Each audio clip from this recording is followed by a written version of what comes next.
very important topic for the bioindustry. Today, with the help of leaders from the bioecosystem, we're going to try and understand the secret of fundraising for the bio and the medical fields. Nice to meet everybody. I'm Hamutat Jahan, and I would like to share that we, JLM-BioCity team members, are really excited to have this face-to-face event after, I think, 18 months or so of online events only. So we are thrilled to meet you in person, each and every member of the ecosystem. And we're very happy to have, a gathering of us all today.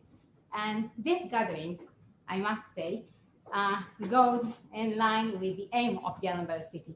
The aim that was actually ideated by Miss Abigail Fridge and Mr. Joe Van Warren and Dr. Aaron Switzer, the co-founders of JLM-BioCity, who are with us today. And this aim is to create synergy between all the parts of the ecosystem. So here and in our all events, we can see students and bioprofessionals, entrepreneurs, and investment and business organizations. And I must say that this actually creates synergy. We can actually see it. So another thing that here with us today, unfortunately, is COVID-19. And that's why we were instructed to wear our masks during the whole event. So thank you for that, and it's highly appreciated. And I must say that COVID-19 actually promoted another thing that is a positive thing, the use of online platforms. And we're very happy to have here our ecosystem members and guests that cannot be with us physically today from Israel and from the world. So hello to you too. This is the camera there. This is a hybrid event, and I would like to take this opportunity, speaking about hybrid events, and to thank Adriatic College of Engineering for kindly hosting us today here, and in both platforms, in the physical platform, in this hybrid class, and also in the Adriatic College Zoom platform. And I would like to invite a key person in this institution, Professor Debbie Shalel, the head of Pharmaceutical Engineering Department. So Professor Shalel, please. Thank you. First of all, everyone knows me as Debbie. Good evening, everyone, and welcome. I wanted to say that a few months ago, we came back to teach here at the college, and the hybrid abilities in this classroom were organized very quickly to be able to teach our students both here and those who couldn't actually physically come into the campus. And I've got to say, the difference between teaching people on Zoom and the difference between looking at people and speaking to them is tremendous. And so I'm really glad that we're all here. And I also think that the ability of everyone, all of us, to acclimatize ourselves to this world that's hybrid actually is really one of the signs of quick thinking and adaptation. And that's for sure necessary in our pharmaceutical world. That was proven very, very strongly over the past period. It's what we hope we're teaching our students who are all preparing for tests, so we don't have them here. But I'm very glad to see you all, and I hope that we all have a lovely event. Thank you, Kamutal, so much, and Joe and Abigail and former people like you for organizing it, and thanks so much. Have a good evening. Thank you, Debbie. And now to the part we are all here for. I would like to invite three speakers, three leaders from the ecosystem to share with us from their experience about fundraising. And we're going to listen to both perspectives, the perspective of the industry and the perspective of investment organization. So our first speaker is going to be Mr. Davidi Wortman, the CEO at Ultrasound. And while he's walking here, I will just introduce Ultrasound and say that Ultrasound develops cardiac sonography that utilizes machine learning in order to enable more accurate and timely clinical decisions. The Ultrasound automated guidance system and advanced usability features helps to bring the benefits of cardiac imaging to more healthcare professionals in new care settings and provide greater access to patients. Mr. Wortman, please. Thank you, Chantal. Great to be here. So good evening, everyone. Please stand here so they can see oh, you. Yeah. Hi there on Zoom. Great to be here. I spent my university years here in Jerusalem, and my wife is from Jerusalem, so I have a lot of love and passion for the city. It's like feeling home. So I'm going to talk briefly about my experience, fundraising during the last year, and I'll open with a quick background on myself, and then I'll jump straight ahead towards Ultrasound. So my background is software. My first manager is even here in the room, Ariel. We worked together at BRM about 20 years ago. So I owe a lot to Ariel for getting me here on stage. I worked for many years in different companies, Converse, NICE, running business units in different capacities. And in 2012, I started a company called Lumus Global, which is bringing solar energy as a service to emerging markets, to places that lack grid access. There are 1 billion people that do not have grid access in the world, and we are replacing generators with solar systems that are independent and provide power to light, phone charging, etc. This brought me to understand the power of distributed technology and how technology can really solve, big problems. When I looked at my next challenge, I didn't know I'm going to go into the medical world, but what I found at Ultrasound, and when I met the founders that came from the Weizmann Institute and came from NYU University, I understood there's very big potential for taking ultrasound and making it a device that is easy to use as a stethoscope, or blood pressure testing, or glucose testing.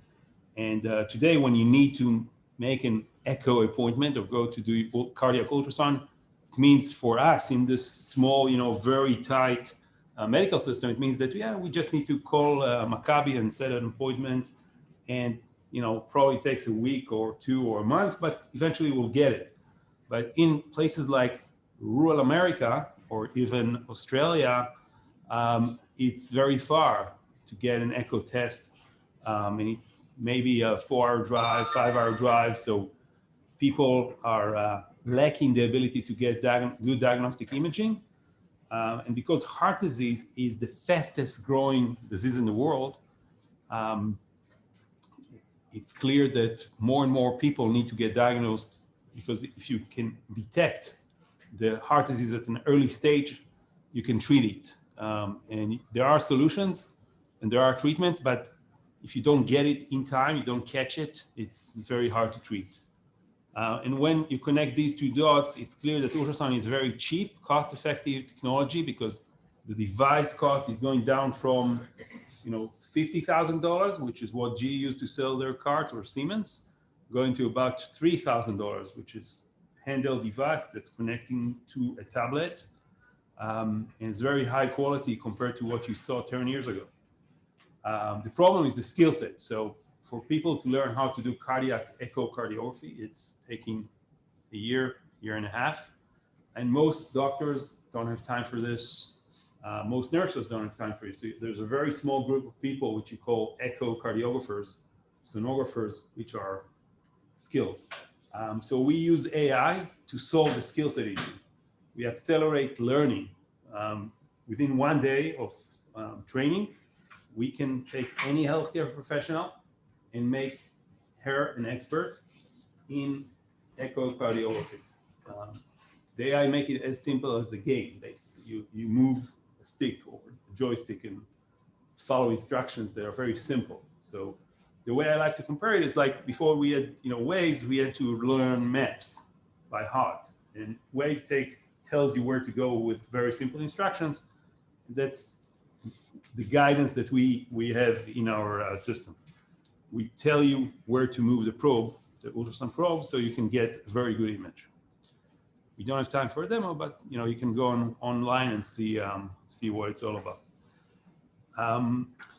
Now the journey that I had over the last year started in the COVID period. So when I came over, it was about May of last year, and the company had no money.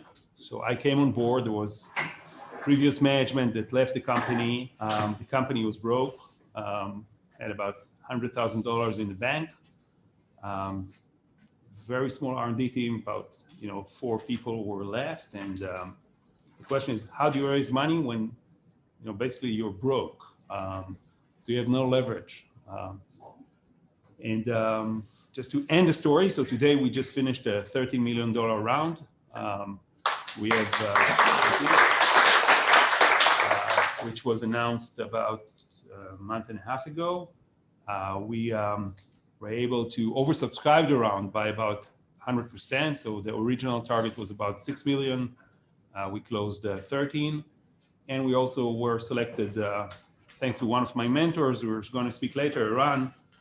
We were selected to be part of the space mission, the Israeli space mission called Rakia, to be one of the technologies that are going to be tested in space, because astronauts do have cardiac issues because of microgravity. You need to monitor the cardiac function over time. So this technology is also going to space, and it's getting a lot of attention internationally. So I'll tell you a few lessons in the 5 minutes that we have, right, Hamutal? What I think about early stage financing, and I'll give you the perspective of someone who raised money for energy company in emerging markets, which is difficult because emerging markets are discounted and they don't get traction like a US market. So I raised money before for early stage, but I think medical has its own difficulties. And the first difficulty is that in this country, there are very little amount of investors who are interested in early stage investments in medical. It's because most of the graduates of 8200 are cyber companies and not medical. It's because there's, always in the VC industry, there's always a trend that's, hot, and medical is not one of these trends, okay? It's e-commerce and it's cyber. So, first you have to accept the fact that you are not working in a very hot industry, meaning that most investors in this country will say, it's very nice. Maybe they'll also be able to listen and learn from you a few things, and they maybe look like they're interested, but the chance they really go all the way and make an investment is very low. So it took me 2 months to understand that, and I wasted time on meeting VCs here that eventually had no interest in the space. But because of contacts and networking and stuff, they're willing to listen. So first, do an assessment of who's really going to make an investment in an early stage company in the medical space. Probably 3 funds here that there's, our crowd, right? There's Pitango Health. By the way, excellent people, really good people. They are very pro entrepreneurs, but it's very difficult for them to make investments in medical technology, right? So they have to choose maybe 1 or 2 investments a year, right? So they will see 1,000 opportunities, they'll choose 2. The chance you'll be one of the 2 are low. Usually they will prefer to invest in repeat entrepreneurs. That's their preference because they know their chances are higher. So if someone comes to them and say, you know, I started a cyber company, I sold it, it was a success, now I'm feeling like doing a medical company, they are more likely to get the investments, the 2 investments a year that they make, than anyone here who doesn't have any entrepreneurship successful background, even though you're a PhD or MD and you know much more than the other entrepreneur about your space, right? So take this into account and understand that it's okay to pitch to them because maybe you'll learn something, but don't expect them to invest, okay? Lesson number 2 is that early stage VCs, very hard. Again, it's something that unless someone like our crowd that has clear statement that says I'm early stage fund, I'm looking to make investments at an early stage, usually they would prefer something more mature, closer to the FDA, past FDA, something that has low risk, okay? So what I found out is that it's easier to go and pitch to angel investors.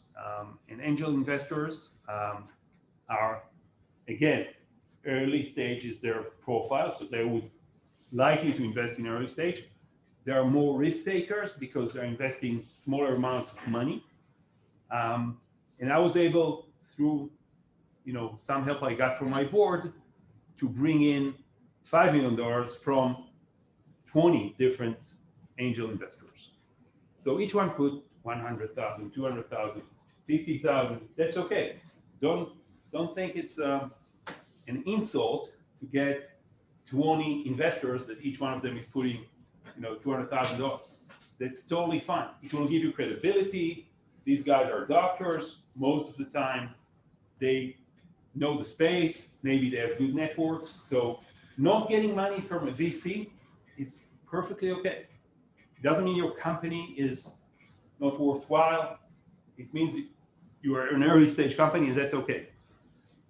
When you have enough evidence and you reach a stage where you can be lower risk investment, that's the time to really pitch to a VC, and potentially they will put money in. So that's lesson number 2. Lesson number 3 is that take more money than what you think you need, especially in the medical space, even if you are getting diluted. When I started, I said, okay, we need like 5 million. That's what we need. We'll do just fine with 5 million. We'll get to the FDA. But then I realized that, there are some delays, right? Clinical trials. I'm not coming from the space, the medical space, so I don't have that much experience. I just learned from others. But it's clear that clinical trials get delayed, especially in COVID times, but also not in COVID times, because there are some unknowns on the legal side. Some institutions will say yes, but then they will say no. So always take your clinical trials Gantt chart and say it's going to double. Why? You don't know. But when you understand you need to double the timelines, then you understand why you need to take more money. Because when you go and do your next raise and you'll be closer to your FDA, and you have zero cash in the bank, you have no leverage, and you don't have time to put competitive offers, and everyone will use that against you. So make sure that by the time you get to the FDA, you have enough money in the bank to run a process that takes about 6 months. That's the time it takes. So take more money at the early stage, get diluted, that's okay. I mean, it's better to get a little bit more dilution, take more money, but have enough spare to run a process that takes 6 months for your next raise around your FDA or regulatory completion. That's number 3. And I think I'm out of time, right? Okay. So questions will be after Santa. Thank you. Keep your questions. Our next speaker is Dr. Emmanuel Lerner, the CEO at Pepticom. And I will just say that Pepticom is a Jerusalem-based drug discovery and development company dedicated in improving people's lives and health by unlocking the potential of peptide-based drugs. The company developed an innovative AI technology that vastly improves the process of peptide drug discovery and design. Dr. Lerner, please. Thank you. And I have a presentation. How do I? Yeah,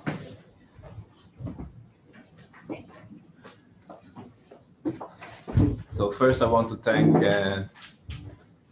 JLM-BioCity and the organizers for giving me the chance to present the talk. And I'm always happy to help Israeli, more importantly, Jerusalem-based companies. So feel free to ask me any question or any assistance that I can give. Be more than happy to do so. Okay. So what I'm going to do is somewhat in continuation to what Davidi said, and there are a lot of things that I think are, converging to the same thing. So when I was asked to give a perspective about what it means to raise funding for an early stage company in biotech, I had there are many different, first of all, bio-related areas, there are many, okay? Some are hotter than others. I took a prototype, I will talk about the biotech company, okay? So I assume there are a few assumptions because, when you're trying to give advice or to say, to give the history of what we did, you need to put it into a perspective. So probably very early, okay, product or technology, little to no funding, struggling for an investment, a very small team, maybe not even incorporated. So in this situation, and I understood from Joe, there are a lot of entrepreneurs in this stage that are struggling to get their first, even small investment. And there is one thing that I think is overlooked. Davidi touched on it a bit, and I think that this would be a good exercise to give you the perspective. So I gave the main areas of interest that you should touch on when you're talking to a potential investor. And I would like to make a small, very easy poll on what you think is the most important point when you're approaching a potential investor in this case. So bear with me, very easy, just raise your hand if you think that the pain, the problem is the most important. Okay, so Joe, only Joe. You and your team. Okay, so we have something like 6 hands. The market, the competition, okay, around 4. The solution, the product, okay, something like 2. Go-to-market strategy, okay. So we have a small win for the team, right? I think that from my experience, and I think it touches very, very precisely to what Davidi said, when you're a very early stage, you and your team are the most important risk factor, and you're the most important player in this aspect. The chances of you not getting an investment because of the way you behave, or the lack of trust in you executing what the vision of your company, is the main risk, okay? So basically, the bottom line is you need to show the ability to execute. This is why as Davidi said, if you're an entrepreneur that has done anything in this space in the past, you're automatically a few levels higher than anyone else, even if, even though they may be, professionals, MDs in the field, the fact that you can execute and you can reach the goals is paramount, okay? And if you don't have this, any past achievements that you have done that have any connection to your ability to execute are also very important. You need to emphasize them, and you need to be able to sell them, basically, because most of us are scientists. I'm a scientist by training, PhD, did a postdoc, had a few very nice papers in academia. It's not enough to state that, or to have a good scientific background. You need to show that you're able to run this, and this is going to be a very, very difficult role. So, basically you can see the traits that I think investors are looking for. Obviously, you need all the rest, but I assume, and I think that most teams and most investors assume that you know your market and you know your product. Obviously, you need to work there as well, but scientists tend to over or underestimate this. This should be the first or the most important part. So a bit about what we did and what I suggest, and it touches more or less exactly to what Davidi said. So in most cases, your technology is too early for the big biotech VCs in Israel. They're looking for very advanced stage companies. Angels are probably the best way. Angels, incubators, and non-dilutive funding. That's I think the three best ways to get funding, initial funding to a company. We got in Pepticom, so our story was we started out of academia, a group of scientists from different fields in academia, no business experience at all. The first break that we had something like a year looking for funding for our company. It was already incorporated. The first break that we got was from a group of angels. And the reason we got them, this was because first of all, we had a team, okay? A good team with very clear responsibilities and proficiencies. The second thing is we projected that we are reliable, that we actually are going to do this, and it's going to be very hard in most cases, extremely difficult. And the third thing was the fact that some of these angels had the prior relationship with one of our team members. They knew him, so they trusted him. So this is, it's difficult to not to, it's just the most important thing. Think about giving some of your money to somebody that you don't know, don't know if you can trust them.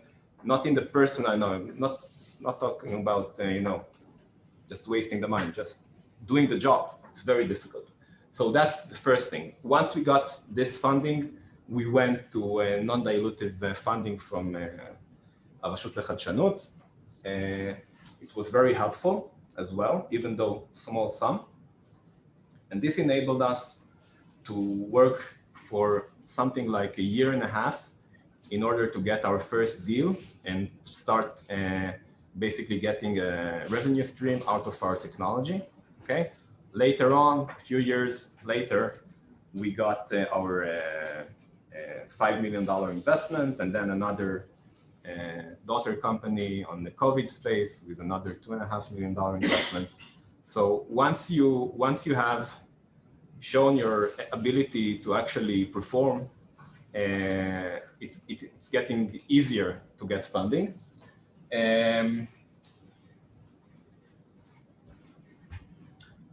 I think that's more or less the main points.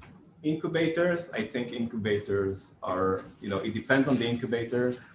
There's, and the team, but incubators could be a very, very good stepping stone, even though, in the overall history of incubators in Israel, it's not considered a great success. But I think that for, if you choose the right incubator, it's a very, very big help, and it can really take you a step further. Once you established your ability to actually develop your product, or at least show that you're in the right direction, you have a strong team, you bring people to help you. One of the, it's very hard to say, bring the best key opinion leader in the world where you don't have any funding. You have $0 in the shekels in the bank. It's almost impossible. But when you have some, traction, if you bring people that are really key, world known, that's a huge help. And this enables you to move forward. So I think that's the main points. And okay, questions, not now. Thank you.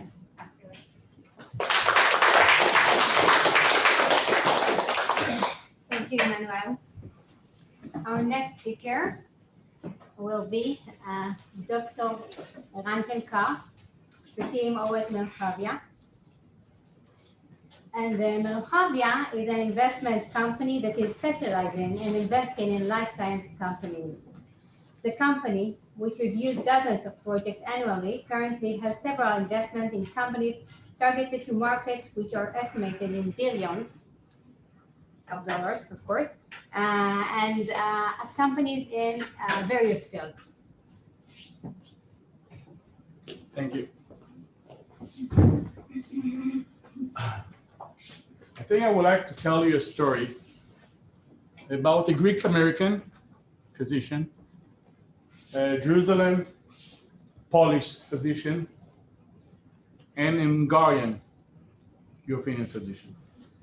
All of them have dreams. All of them wanted to achieve the goals. But the main thing, they didn't think about the first step. They didn't think about the first phase. And they didn't think about where the first money will arrive. They were thinking big, really big. We say, thinking about the sky, thinking about space, thinking about the universe. Each one of them were a dreamer. And I think all entrepreneurs are actually dreamers. And I will give you a bit of those stories that actually lead my life. So I'm a physician, Israeli, born in Jerusalem, most of my life here, studied and worked in Hadassah Hospital.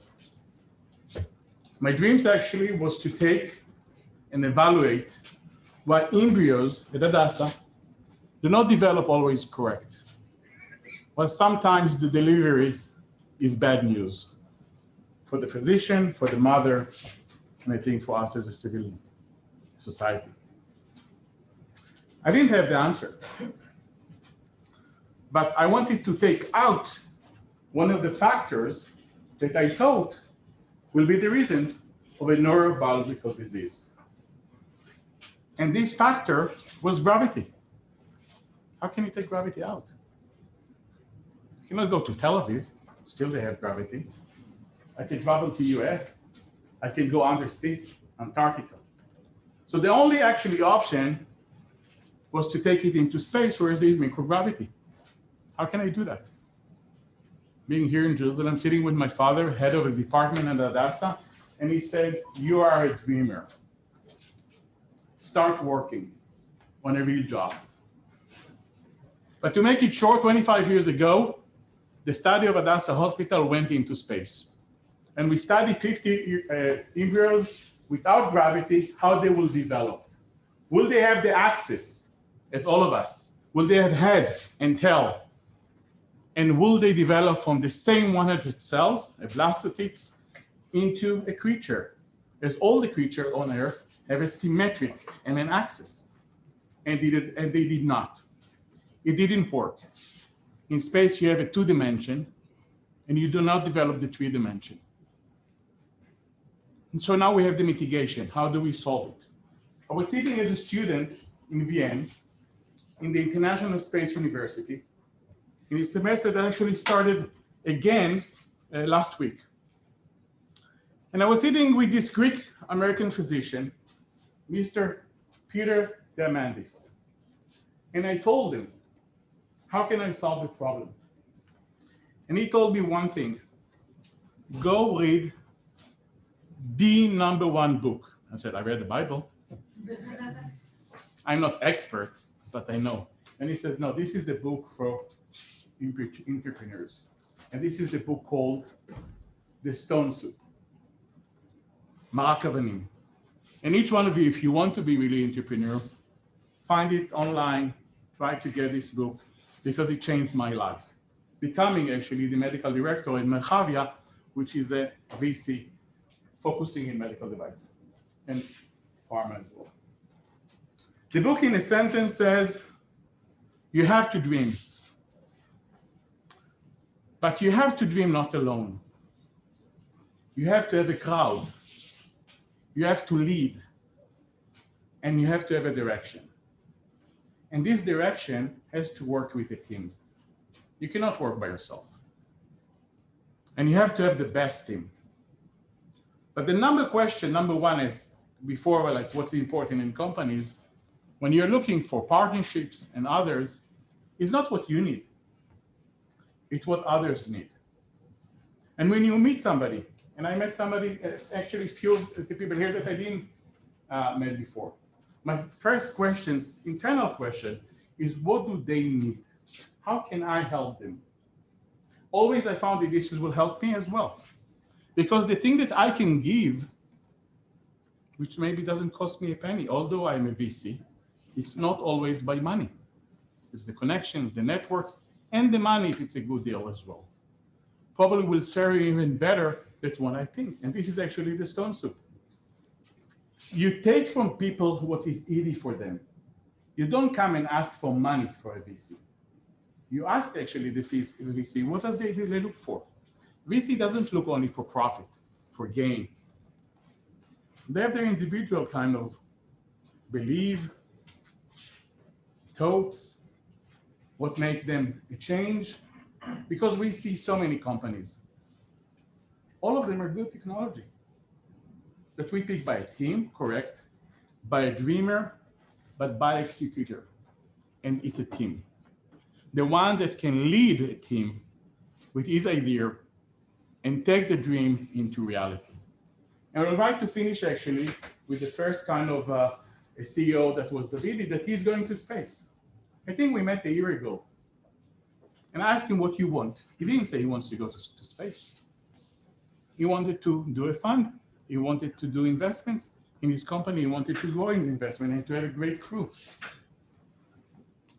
And in the process, which my part was minimal, I think, and we didn't invest in the company, as he said, he gained $13 million in his last investment.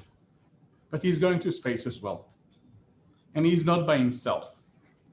44 companies in Israel's academia teams are going to be in February in space, with Eitan Stiva, our next Israeli, in space. And this is because they are dreamers, because they took their ideas, found a team, found the funds, and have their believers. So my kind of conclusion in this kind of story that I start with a Greek, American, Hungarian, and a Polish is be dreamers, but think big. If you hear any lecture of Elon Musk, he's a dreamer. He actually says things that we do not believe he can do. Definitely not by the time. As much as money he has, he doesn't achieve reality. But if you will talk with him personally in a conference, he didn't do it very often, and he's very open. And he says, you're not realistic. And he says, what is realistic? What is normal? What is the goal that you have to go? And let's say, and he believes in that, he wouldn't arrive to his dream. Half a dream is better than any first step. So you have to be a planner. You have to know how you arrive there. But think big. Find your pathway, and I believe each one of you can succeed in your dreams, in the entrepreneurs you are. Thank you.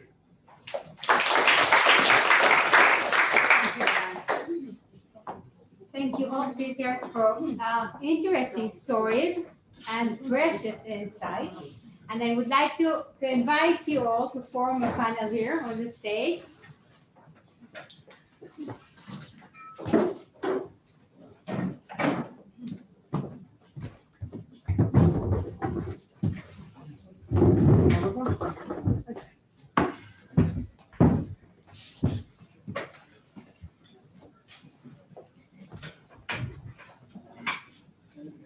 Thank you. So we're going to ask you several questions that are practical and can teach us more about this journey that you just described. Let's begin with a very basic but very important question. And the first question would be, what are the primary sources of fundraising for early stage companies? And specifically in the field of life science. Davidi, can you be the first one to take the question? Sure. So I think between the three of us, we basically covered this in the pitch. So of course, non-dilutive between the IIA, the Israel Innovation Authority, Horizon, and other sources. I think it's a great way to start because it gives confidence to the other investors that they're not alone. It's non-dilutive, so it's great for you as a founder. And of course, the other sources would be angel investors, and finally, accelerators and incubators. I think it depends on where are you with your idea and whether or not you need more business, experience in the team. Because accelerators can be very helpful if the core team is very scientific and missing, the business aspects. I think accelerators could be a good way to learn faster and make less mistakes. Thank you. So the video just indicated, the sources of fundraising, but you also mentioned, the stages in a little bit. But I would like to elaborate on that and ask you, Emmanuel. So could you please describe how an entrepreneur actually choose what is the next stage? I mean, how does an entrepreneur evaluate his next step? So if you have a few options of funding, okay, then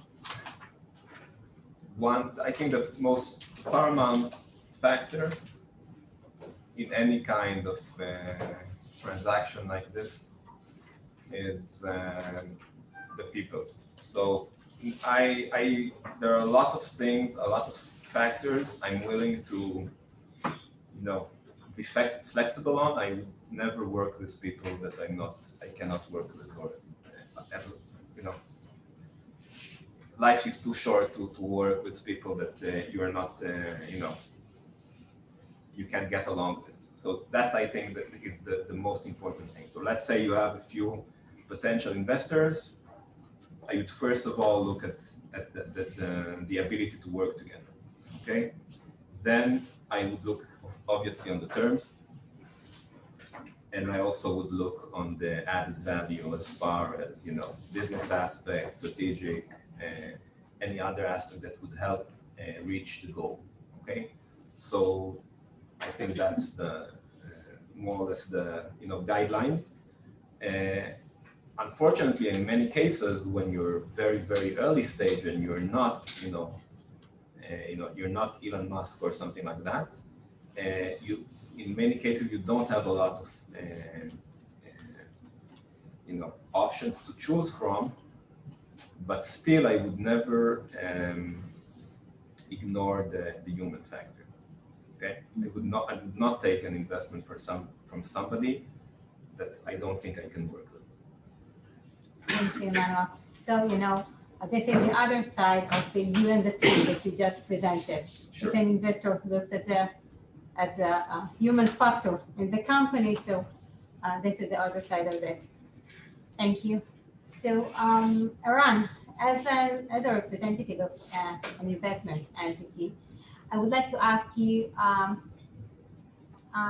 how can an entrepreneur approach an investment organization?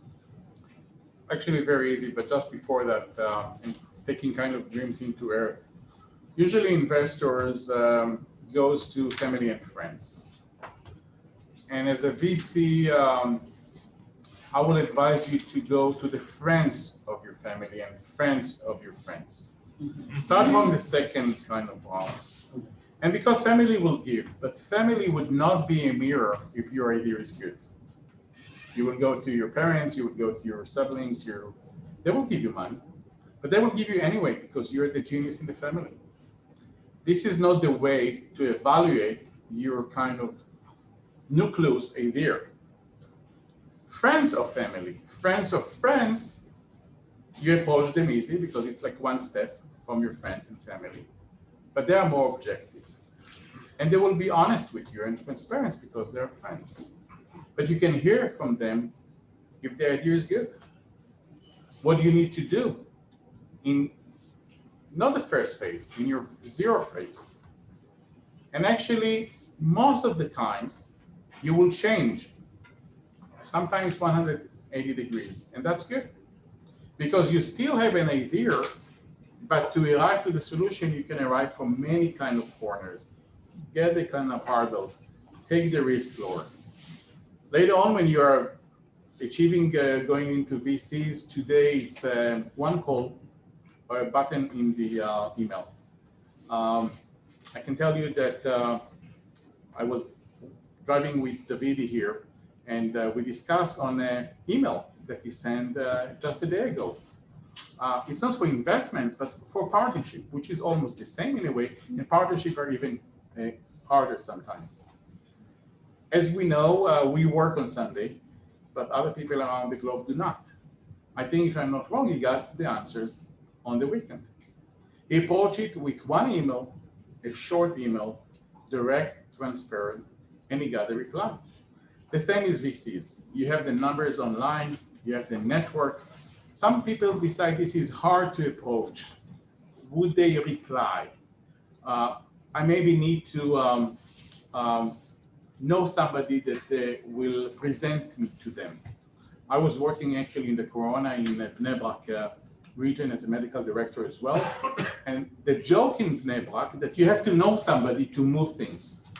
You know that there is a fire in Bnei Brak. So the lady asked, do you know somebody in Mechabe Esh that I will call them? No. Sometimes you just call and they will show up. The same thing. It's so easy. Take all the borders you have, all your kind of limitations, your self-esteem, they don't answer. So they don't. Call again. Send him a reminder.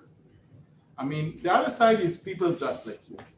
So to summarize, it's very easy to call. There are different VCs. I definitely appreciate that somebody calls and says, I'm sending you something to look. Because it's very hard in the junk mail of email to find kind of yourself. You know, you just getting emails and emails and email, it's very hard. But if you get a call and now there's a face, there's a name, you will look in that. And you will reply, no interest. Fine, but you arrive to the VC. Sometimes you may, can you explain me? And don't be shy, why no interest? Is the idea, are you not investing in this domain? Are we too early? And they will explain, usually. People are very nice and replying, sometimes short. If they don't reply, they didn't see you. It's just like when you apply to a job. Today, robots take this part of kind of replying. Robots are kind of looking on your VCs.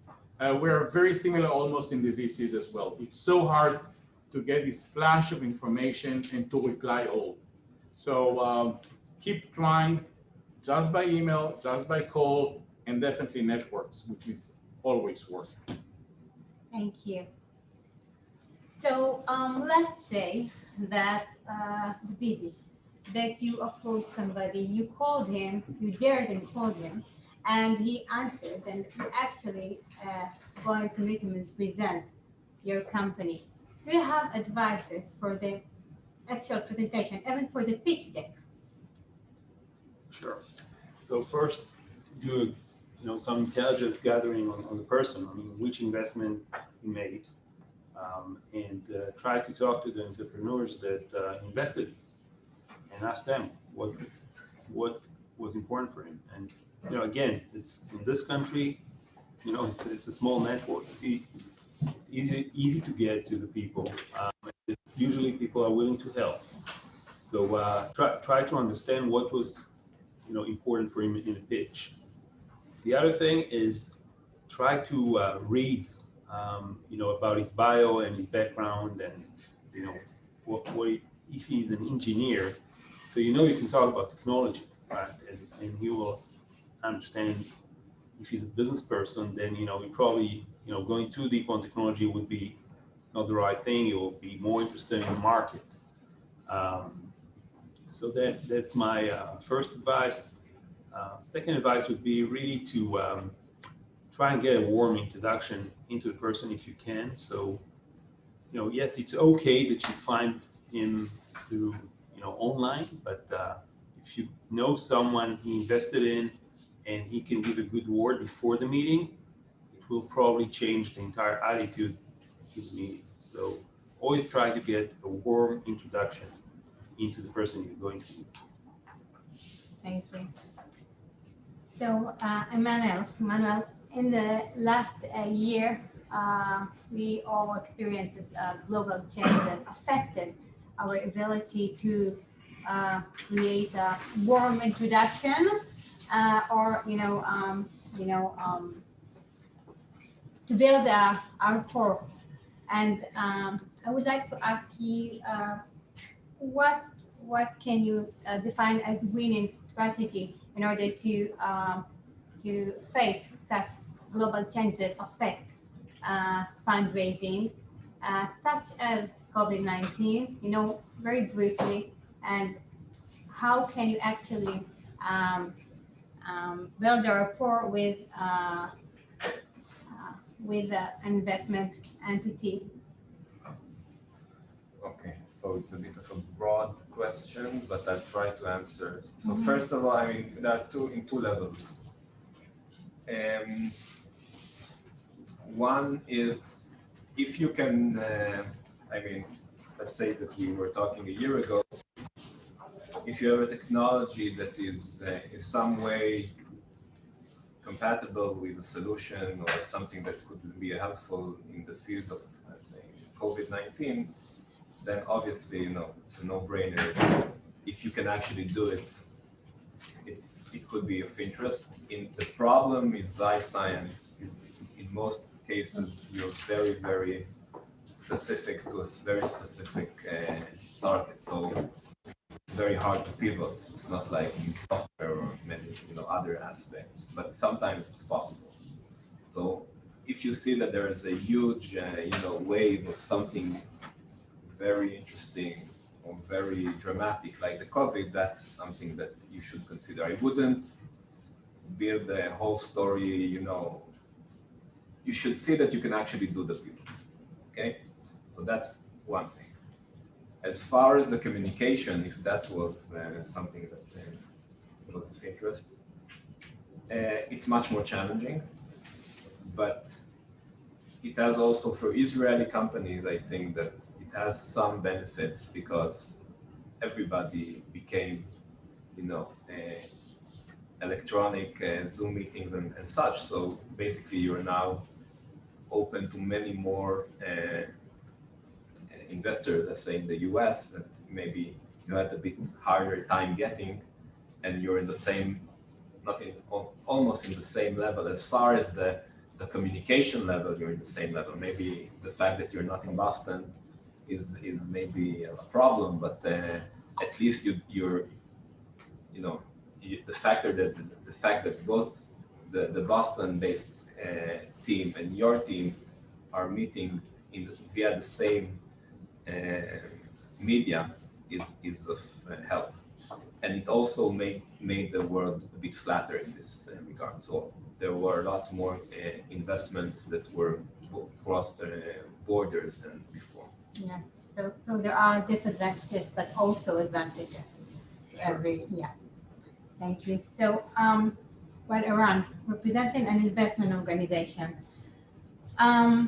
what would you say about the investor business priorities in the field of life science and the way that these business priorities are being reflected? It's different between VCs, so I don't think I have one answer. It's different kind of companies and ventures think not alike. But the main goal is in the end, I mean, you're handling public money of others. So you're looking into return of investment. And then there is your policy of the VC. Some will say this is your pensions, our pensions, and probably you would need it in 20 years. So we have the privilege to invest in something that will lead a lot of money when you may need it. And it's usually when you handle money, other money, of a huge amount of people, because then it's a flow of money always coming, and the one that needs it is in the end of this kind of big cycle. And then you can take a project which is like a pharmaceutical one in the early stage, phase 1, 2, or first in human, and go like the 10 years of development. Others VCs will say, well, I have a lot of money.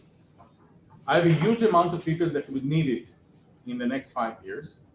So I will wait for a phase 3 pharma. And rather to invest $1 million, the same company that I like, I will invest $100 million. But in a $1 billion company, it will gain even more. So this is like as big you are, you can look in different things. Merchavia is a different one, or kind of more a boutique. We look on return of investments not over 10 years. We invest kind of up to $1 million. We'd love to have a first in man, in pharmaceutical. We would love to have an approved FDA, but then the value of the company is higher. We invest roughly one company a quarter. After COVID, we invested one company a month. So we have the money, we have the investments, and we are not waiting. It's not a company that waits like once a year.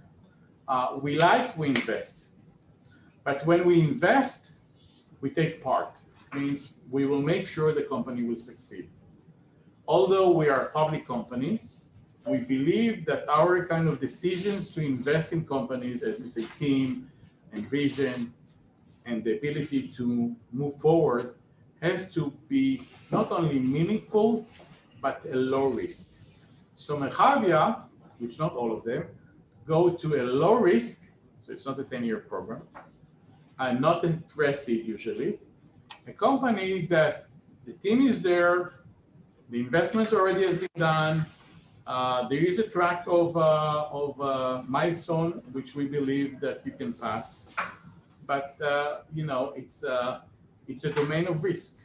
So if everything is obvious, probably you would not arrive to Merchavia. And we usually do not go alone. It's like in financing or insurance domain, we share the risk with others. We love that others will join us to get the big picture and as fast as we can. Sometimes we close deals in 14 days. And the team is there, the product is there, we do the due diligence very fast. We have 3 people that decide medical, legal, and finance, and boom, it's done. Thank you. We're out of time, so the last question I'm going to ask you is, well, I'm going to ask the 3 of you, and I will ask you to ask very briefly. So if you have to choose your tip for the entrepreneur, your tip for about a company, what would you say? So the baby. So my tip is good. You're going to hear 100 times no, and you just look for the one yes. Thank you. There are 3 chairs here, but usually when I sit with investments teams that we decided to move, before my last question is usually, where would you, and David knows that, where would you be 1 year from now? Really, you're sure you're going to be there. You believe in that. And then I ask literally to switch up and sit on the chair 1 year from now. Close your eyes and say, where are you now? Did you achieve your goals? And the amazing that nothing happened. You were a dreamer as I started, but you gave a goal, a very short goal, 12 months. And when you change literally and sit on the chair of next year, you feel, I don't know how, intuition, if it will work or not. And I don't know the guys, I don't know the people, but it's their belief and their energy when they sit kind of literally a year later on the same chair next to me, if it goes.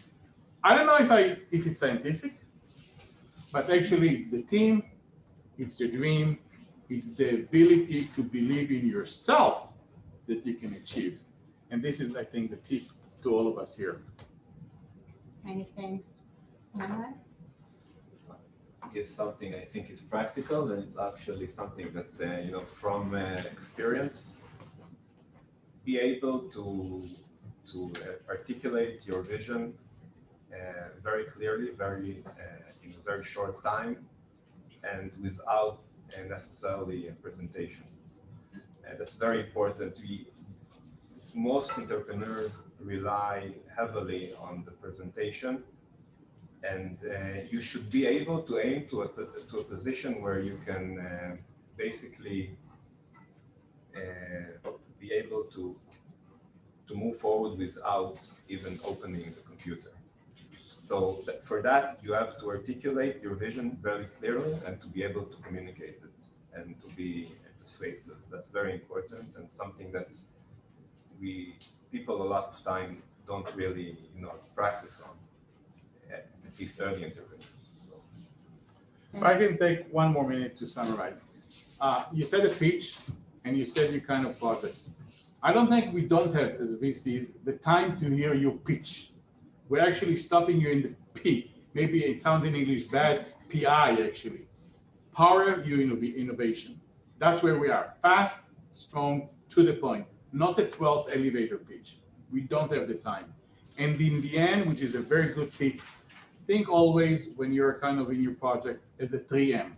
3M is the man, is the machine, and is the mission, which is the Israeli Air Force kind of statement. The man, it's mean the team of who are you going to take care of.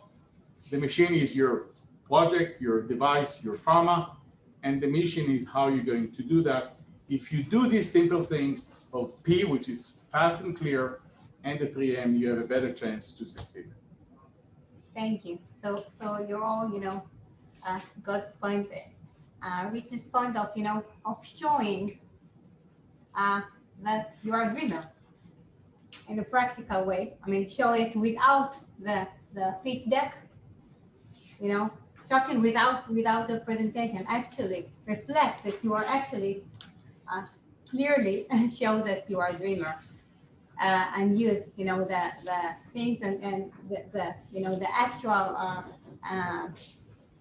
guidelines, which may be virtual, but this is the way of thinking, and understand that you may get a no, but you are a dreamer, so you will succeed in the end. And dare to dream, I guess. So thank you all. And I'm sure you have a lot of questions. So let's try and take a few. So you will be the first one. Hi, Nadine Levick. I was just wondering, crowdfunding. We didn't touch it. It's actually when I talk about our crowd, which is it's not really crowdfunding. But I think trying to raise equity from crowdfunding, it's very, very tricky. So I would say, if you're interested, if you're a product, a physical product that's going to the consumer, yes, you may go to places like Kickstarter and try to position it, but it's very difficult today to do a very successful campaign. You need to put some money into this campaign. It's not happening by itself.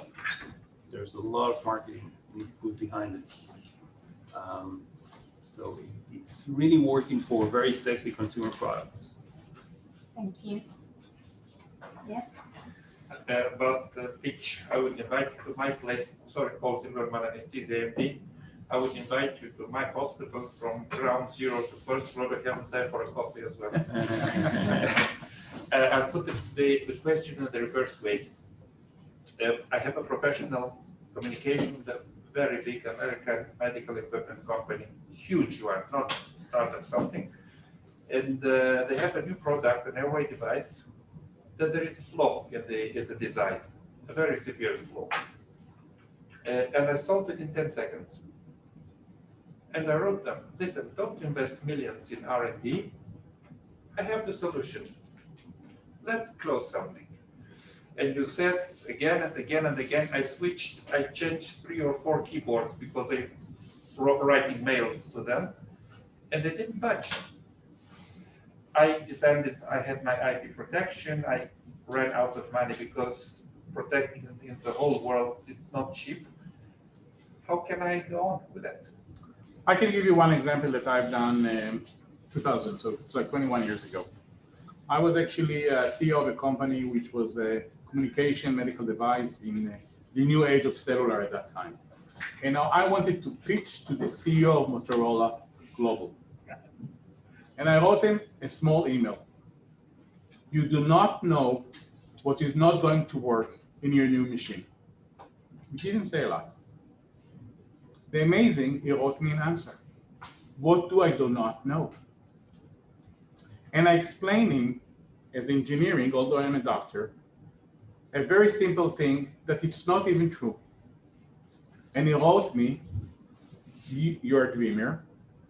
I called the engineer, and you are a doctor and you are wrong, which that's what I wanted to get. So I told him, I can show you that I'm correct. So he says, fly tomorrow. He was thinking that I'm in Texas, Houston. I was in actually Herzliya, Pitua. He says, but who cares, right? So he says, fly and we'll see you 9 a.m. To make it sure, I was on the night flight. I was 6 a.m. in New York. I'd been in his office, CEO, 9 in the morning, showing him that I was wrong. And I was wrong. But I got the meeting. And I got the deal. It was a fixed flight. Thank you. We can take one more question from our friends at the online platform. Mikey, do we have a question? Okay, Dan Sadaka from Drowsy AS is asking, I think he's asking Iran, can you give like an example of like a company that did something that made you say like, wow, I want to invest in that kind of thing? Actually, many, unfortunately, because I really like to invest in so many companies. But I will give you a company, again, that kind of sum up the things that I think that you know. And it was a small company in the north that actually, they approached me. It was from Teva Group, ex-Teva Group. And they says, do you want to be the CEO of this company that will manufacture human proteins in a plant, in agriculture, in the tobacco plant? And I says, no. I'm a medical doctor. I don't understand nothing in agriculture, and definitely I'm not smoking. But I would love to hear how you do human proteins in agriculture. And I met the guy in Weizmann Institute, and he was a dreamer. And I says, fine, I will be the CEO, kind of, okay, maybe. And then they told me that actually the company is in Kiryat Shmona. I came from a US relocation. They thought that from Tel Aviv, Kiryat Shmona, who cares, probably I will drive. And I says, no way. I said, fine, but not Kiryat Shmona. I'm not going there. 2 weeks later, they put actually keys on the table. And I says, look, I'm not a 4x4 kind of car lover. Even if it's a Porsche, you cross Yokneam and you cross Mechanaim, it's still 4 hours. I'm not go there. And he said, actually, no, it's a flying key for your pilot license and you're going to fly to work. And I signed. And I signed to a company that I didn't want to travel to. I said, okay to the technology. And in 1 year, actually, it went into IPO. Coalplant is the company, still today. So if you ask me if I was lucky, yeah, I was lucky. If things moved correctly, yes. And my wife said, did you do a realistic, logical decision in each one of the pathways to be the CEO? No, all of them were wrong. But still, we took it in 1 year to be public, which is a great company. And it's a success as well. So from a small company in an incubator in Kiryat Shmona with a medical doctor that doesn't understand nothing in the subject, it became a success. So this is maybe answering in a bit. Thank you, Aaron. Thank you all speakers for dedicated time. And thank you for your precious insight in this interesting story. Thank you to each and every one of you here and in the Zoom platform. And I encourage you all to be connected to JLM-BioCity LinkedIn group and of course, and Facebook also. And I encourage you all to network and create synergies in the coffee place and in the Zoom breakout room that is going to be moderated by Yitz Goldblandt, which is the JLM-BioCity representative in Florida. He's right now in Florida. I also want to thank JLM-BioCity team members for their work towards this event and during this event, and especially Ms. Abigail Fried, co-founder of JLM-BioCity, Mr. Joe Van Moren, co-founder of JLM-BioCity, Ms. Liana Naim for her work and finding our speakers, and Mr. Mikey Horowitz. Thank you. Many thanks. Thank you all, and see you in our next event.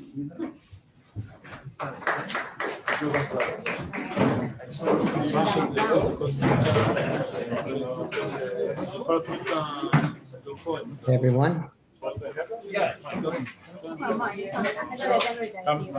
Thanks. The question I really want to ask you is actually about probably the first paper. Wait for the sound to go off. Pediatrics maybe 20 years ago. Now, getting to the government, I met you guys 2 years ago. I know you very well. What you guys do. I think you're amazing. I think your product's amazing. But ultrasound, cardiac ultrasound is a drop in the ocean. Ultrasound is an emergency medicine product now, and it's pretty hospital and triage and primary. That's what I said. I said this to you guys back 2 years ago. You're right. It's tough to master, but we're talking about like Yeah, your average basic primary care doctor. Yeah, I think colleagues who are wanting to open ultrasound clinics. So instead of sending you to China, send them to the ultrasound clinic, and you don't have to have a trainer. You can have, a teacher. Using the market really is, what do I do? I mean,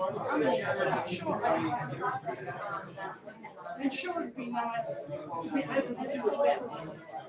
But I'm a typical, It's like, it's a massive market.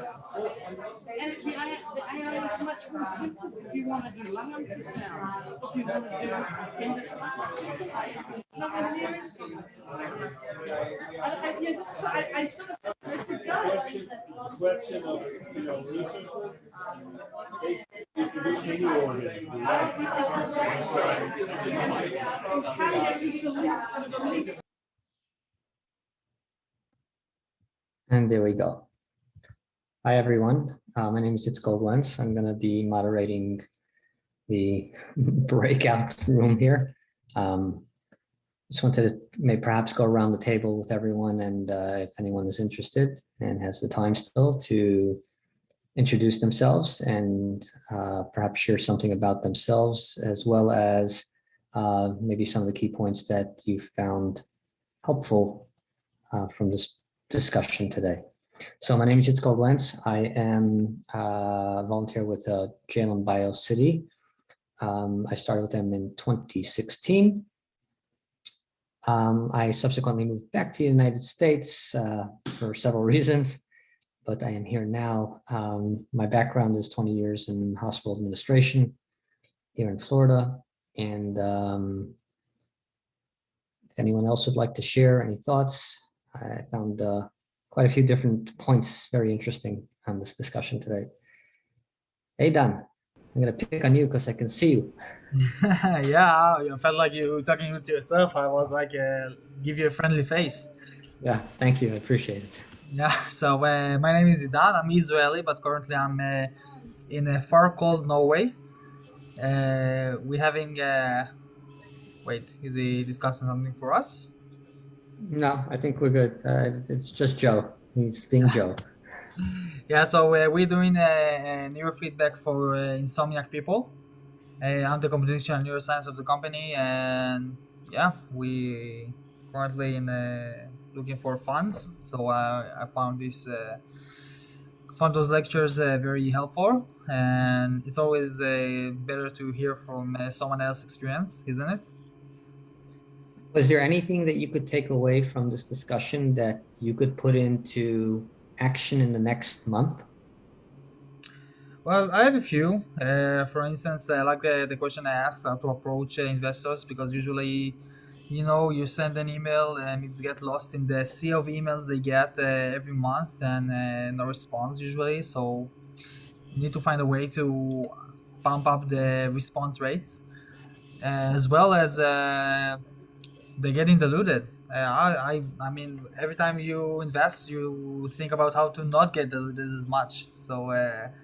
But their examples was very nice because they got diluted by mostly medical professionals. So they have what's called smart money inside the board.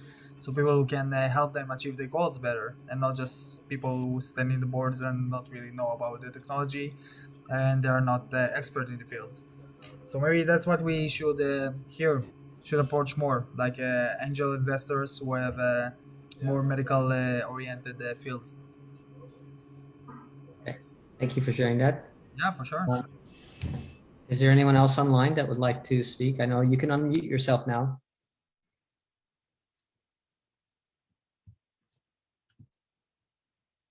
I think we only have 4 people left. So Bernard, I haven't seen you in ages. And Yoav, I don't know you, but if you want to, either of you want to unmute your phone and El Kayem, Aliakim, I'm sorry, Aliakim. If anyone wants to share any thoughts that they had.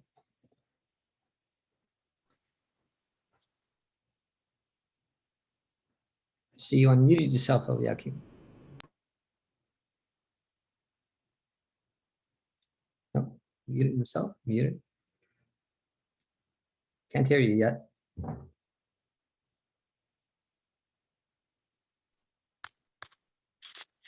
Ah, I hear something.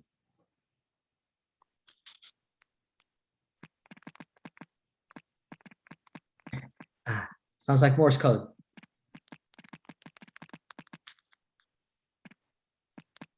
Right, okay.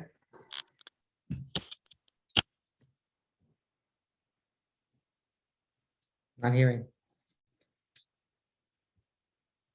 I was thinking that he's typing, or maybe you got a private message. Take a look. There's nothing in the messages. It's from Bodo. Yeah, I was typing. Sorry about that. No problem. Okay. So what was your thoughts about this presentation?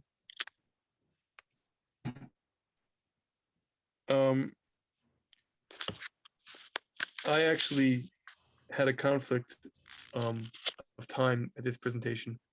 I had another webinar going at the same time, so I was just trying to leave it on while I had the other one in case I could pick up anything. So here's the good thing. Aidan knows everything about the presentation. He's going to give you an entire presentation now in the next 2 minutes. Okay. Aidan, I'll put you on the spot over there. But no, they brought up a couple of good points about there's a lot of discussion around how do you even get someone's attention in the first place. And you know, Aidan was talking about that a moment ago. I liked his last example of the chutzpah, but he basically told the CEO of Motorola, your product won't work, even though he knew it would, and I can prove it to you. So they flew him to New York, and he got the meeting basically, and then they. So I don't know if that's the morally right way to do it, but okay. That's one way to do it, I guess. I mean, business is a kind of a war. Need to be present. Yeah, should be very good. I think the guy that started off, I'm terrible with names, but he was really the only one sitting there from the side of the companies, not so much the side of the VCs. You know, I think everyone sometimes sits and listens to the VCs and they tell them whatever they want to tell them, but it doesn't necessarily reflect the experience that the startups have in trying to get to the money. It's their version of it, which I guess has some truth to it. But on the other side of it, it's, you know, truth is a matter of perception in a certain way. So I think hearing from, I actually would have loved to have heard the VC guys talk first and then the companies and explain to them, 1 second, you said this and this and this, but in reality, what happens is the following. So I don't know, sometimes I think the order should be flipped and the VC should be listening a little more to the challenges from the startups and not the other way around. I got to ask you a question though, because I've worked with one of the things I still do to a certain extent. I do mentoring and coaching with some startups out there. And one of the things I've always found is that proof of concept is very hard to do in a real-time setting, or at least to get your foot in the door. For sure, in the American market, to get your foot in the door to actually test very quickly, let's say a month, 2, 3, whatever, just to see whether the idea that you have, the product that you have, the service that you're thinking about, whatever it might be, whether it actually holds any merit or not. So I've run into companies, you know, doing, you know, virtual reality related to therapies or, you know, patient safety monitoring systems, communication systems, AI, which is a little bit overblown, but all of these things, but they have a very hard time actually being able to demonstrate that this actually works in the market with the EMRs or the systems that are used in the markets that you're trying to sell to. Have you found that to be an issue at all on your side? You asking me, right? Yeah, I think everyone else has kind of gone offline here, so. So yeah, I'll I'm just gonna wake up over there. Yeah, sorry. So especially for the medical field, it's super hard because to get before you get the FDA and CE, which is a longer and not easy process, you kind of can't test your device other than in clinical trials.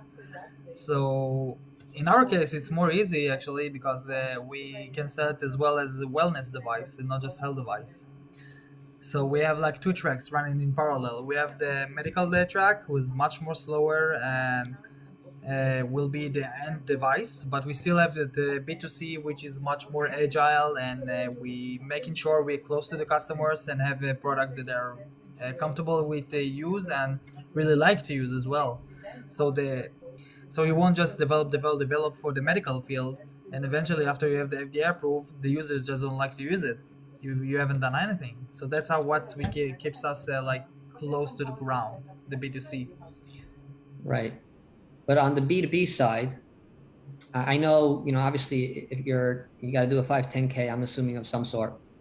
Um, what, I mean, the value that you need to provide to a clinical environment, a clinical customer, not a patient, not a direct B2C, but in a B2B, have you been able to test that? How much time did it take you to go through that process of being able to see any results? What kind of clinical validation did you have to do? Meaning not for the FDA trial, but even to demonstrate to any physicians or any type of caregivers that you have involved or that you want to be able to buy your system down the road, buy your solution down the road, that there is value to them.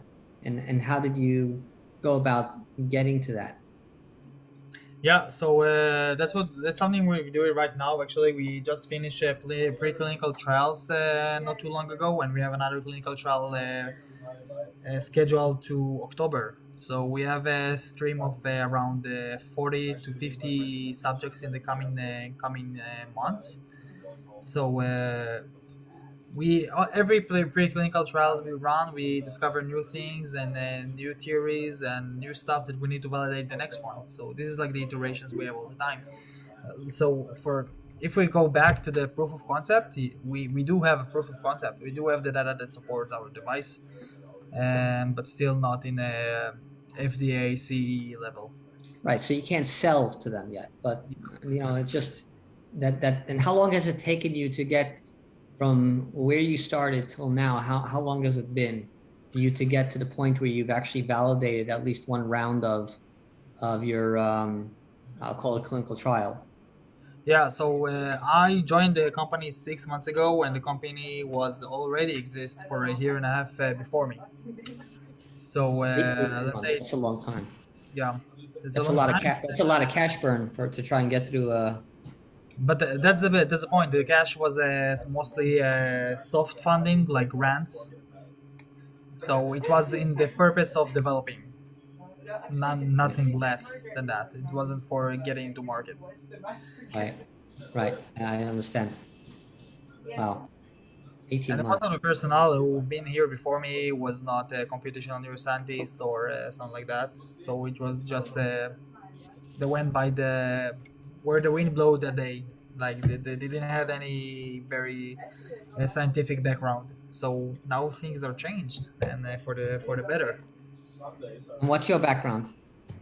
So I have a electrical engineering bachelor from HIT in Hulon in Israel, Okay. and I did my master degree in computational neuroscience in Paris in France.